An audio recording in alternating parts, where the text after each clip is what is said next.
বলা যায় কত টাকা থাকলে কোরবানি বাধ্যতামূলক?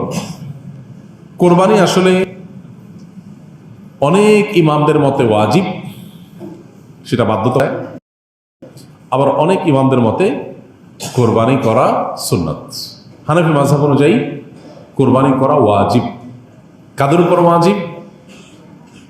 যাদের কাছে যাকাত ফরজ হওয়ার মতো সম্পদ আছে, সেটা 1 বছর যদি নাও হয়, সম্পদের বয়স যদি 1 বছর নাও হয়, যাকাত দেওয়ার জন্য 1 বছর বয়স হইতে হয় সম্পদের বয়স, কিন্তু কোরবানির জন্য 1 বছর বয়স হওয়া লাগে না। এটা হলো যাকাত এবং কোরবানির মধ্যে পার্থক্য। মূল সম্পদের পরিমাণ সমান। যাকাতের জন্য যে পরিমাণ সম্পদ লাগে, কোরবানি করতেও সে পরিমাণ সম্পদ লাগে। এখন 83 বা 85 গ্রাম, বা আমরা রূপায় ভরিতে বললে 52.5 ভরি রূপার মালিক অথবা রূপা কেনার মতো টাকা কারো কাছে থাকলে তারপরে হজ, তারপরে কোরবানি আবশ্যক বা ওয়াজিব।